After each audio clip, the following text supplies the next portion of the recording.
Hi everyone, সকলকে নতুন একটা ভিডিওতে স্বাগতম। আজকে আমি তোমাদেরকে দেখাবো কৃষক বন্ধু প্রকল্পের আইডি তোমরা অনলাইন থেকে কিভাবে সার্চ করে বার করবে। আজকে আমি তার ফুল প্রসেস দেখাবো এবং কৃষক বন্ধু প্রকল্পের যে রিভেরিফিকেশনের ফর্ম জমা নেওয়া হচ্ছে সেই ফর্মটা তোমরা এন্ট্রি হয়েছে কিনা কীভাবে বুঝবে সেটাকেও আমি আজকে এই ভিডিওর মাধ্যমে দেখাবো এবং তোমরা কীভাবে স্ট্যাটাস চেক করবে এবং কারা কারা টাকা পাবে এর আগের ভিডিওতে আমি বলেছিলাম। এবং এই ভিডিওতে আমি তোমাদেরকে জানাবো পুরো আইডিটা তোমরা কিভাবে পাবে এবং কোথায় থেকে পাবে, সমস্ত কিছু থাকবে এই ভিডিওতে। যদি ভিডিও ভালো লাগে অবশ্যই চ্যানেলটা সাবস্ক্রাইব করবে এবং পাশে থাকা বেল আইকনটি প্রেস করবে। প্রথমে তুমি চলে যাবে তোমার মোবাইল যে ক্রোম ব্রাউজার আছে এই ক্রোম ব্রাউজারে, এখানে আসার পর তুমি এখানে সার্চ করবে কৃষক বন্ধু প্রকল্প। ঠিক আছে, কৃষক বন্ধু প্রকল্প এই কথাটা লিখে তোমাকে সার্চ করতে হবে। সার্চ করার পর যে প্রথম যে লিঙ্কটা আসবে এই লিঙ্কে তোমরা ক্লিক করে দেবে। এখানে ক্লিক করলে নতুন করে একটা তোমার ওয়েবসাইট কিন্তু খুলে যাবে। এখানে খোলার পর দেখো এখানে নথিভুক্ত কৃষকের তথ্য এই যে অপশানটা আছে এই অপশানে তোমরা সরাসরি ক্লিক করে দেবে। এখানে ক্লিক করলে এরকম একটা ইন্টারফেস শো হবে। তারপর এখানে সিলেক্ট অপশান দেখো ডকুমেন্টস দিয়ে তোমার আইডিটা বার করবে সেটা কিন্তু লিস্ট এখানে দিয়ে দিচ্ছে।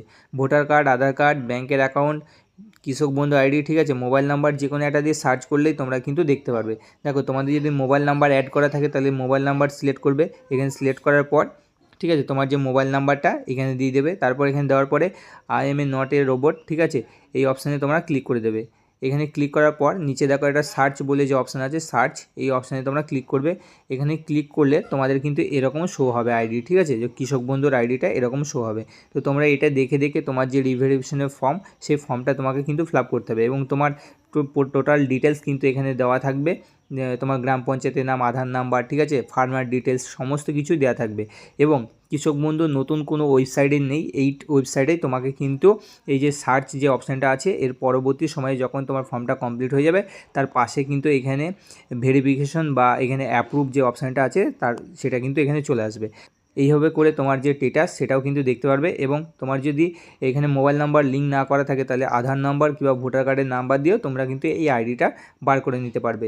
তো এইভাবে তোমাদেরকে এই আইডিটা বার করতে হবে। আর এর আগের ভিডিওটা যেটা আমি বানিয়েছিলাম ওই ভিডিওতে আমি তোমাদেরকে দেখেছি রিভেরিফিকেশনের ফর্মটা তোমরা কিভাবে ফিল আপ করবে, টোটাল ফুল প্রসেস দেখিয়েছি এবং কী কী ডকুমেন্টস লাগবে সেটাও আমি বলে দিয়েছি।